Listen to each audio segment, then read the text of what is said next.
Assalamualaikum warahmatullahi wabarakatuh. Perkenalkan, nama saya Imsak Aditya Satyopiano. Saya merupakan mahasiswa dari Teknik Geologi Angkatan 2019 Universitas Diponegoro. Saat ini saya akan menjelaskan tentang materi istilah fosil.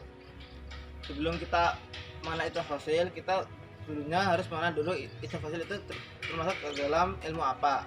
Istilah fosil termasuk dalam ilmu isnologi, yaitu studi tentang perilaku organisme berupa hewan dengan mempelajari jejak, tapak, lubang atau galian dan lain-lain yang terawetkan atau terfermentasi dalam suatu sedimen dan berubah menjadi suatu fosil jejak.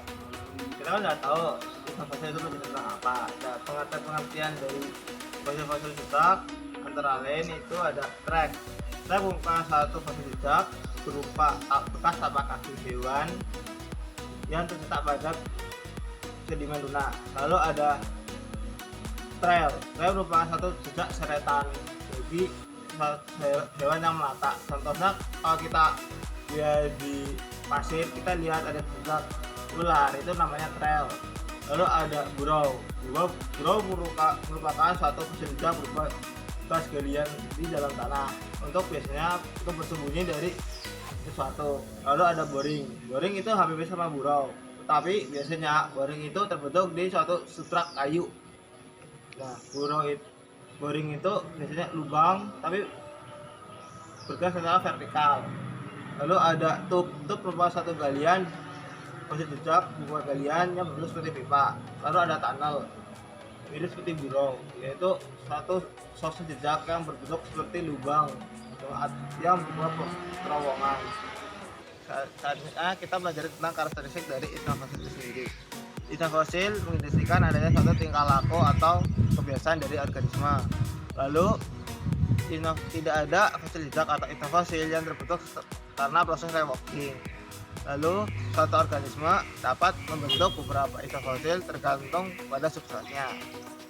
Dan satu bentuk dari istilah fosil itu bisa terbentuk oleh beberapa organisme.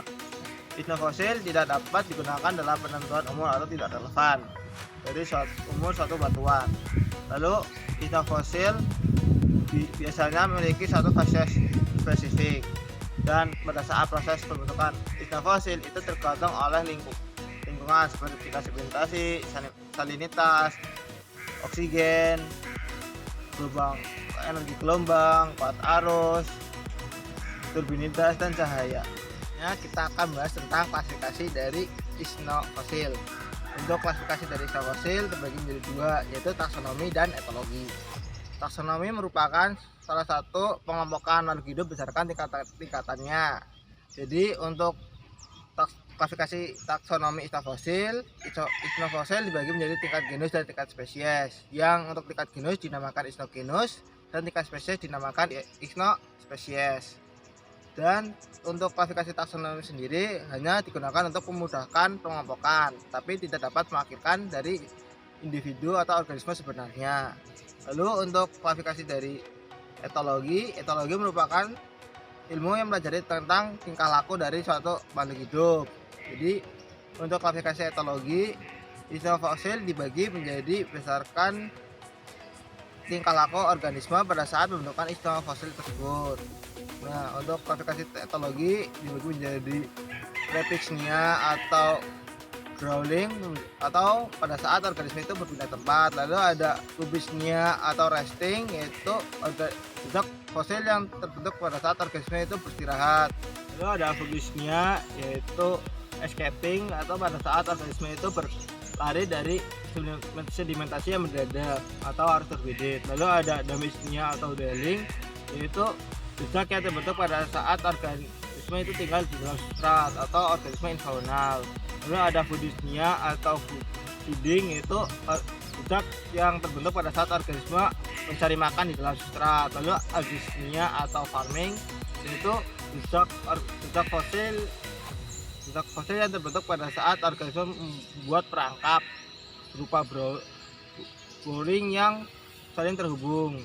Lalu ada Pasininia atau grazing, yaitu jejak fosil yang terbentuk pada saat organisme mencari makan atau memakan nutrien atau organisme di atas substrat. Ya, saya akan menjelaskan tentang substrat dan preservasi. Substrat merupakan suatu tempat yang biasanya ditemukan oleh atau tempat yang ditemukan itu fosil. Substrat itu terbagi menjadi 4, yaitu soft ground, firm ground, hard ground, dan wood ground. Untuk soft ground merupakan satu sedimen yang belum mengalami solidifikasi atau masih bentuk non consolidated atau tidak terkonsolidasi. Lalu ada firm ground. Firm ground merupakan suatu sedimen yang telah mengalami konsolidasi tetapi belum mengalami litifikasi. Lalu ada hard ground. Hard ground merupakan satu sedimen yang telah terkonsolidasi dan terlitifikasi sempurna atau telah menjadi batu. Lalu ada wood ground. Wood ground merupakan suatu substrat in situ dan menerus lateral. Dan wood ground itu merupakan suatu substrat yang berkarbon. Jadi wood ground itu merupakan suatu tempat atau fosil kayu yang biasanya ditemukan suatu objeknya fosil.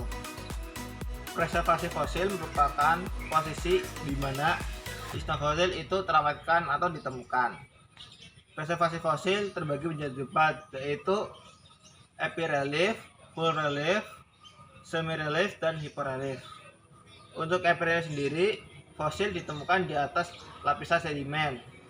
Lalu untuk full relief itu istilah fosil atau fosil juga ditemukan pada tubuh lapisan sedimen.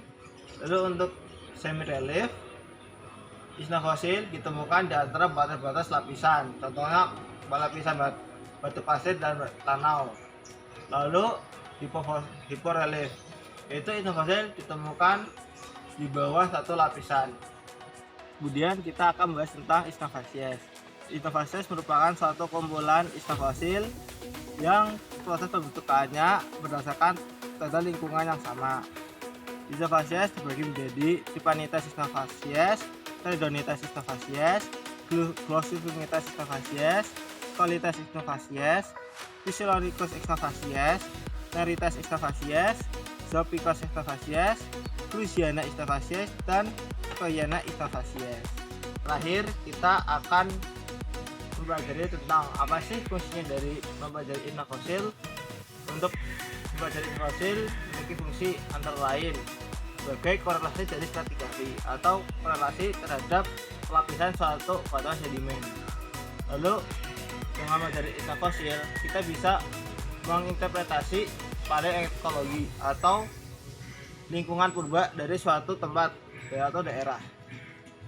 Lalu kita juga bisa belajar menginterpretasi tentang lingkungan pengendapan. Jadi ketika kita menemukan isna fosil, kita tahu itu bagaimana lingkungan pengendapannya. Lalu kita juga bisa menginterpretasikan bathymetri atau daerah kedalaman lingkungan laut.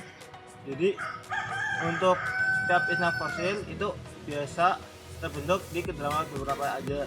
Jadi kalau kita tahu itu isna fosil terbentuk di laut berapa atau kedalaman mana, kita tahu bathymetri dari daerah tersebut. Demikian yang dapat saya sampaikan. Apabila ada kekurangan, saya mohon maaf. Wassalamualaikum warahmatullahi wabarakatuh.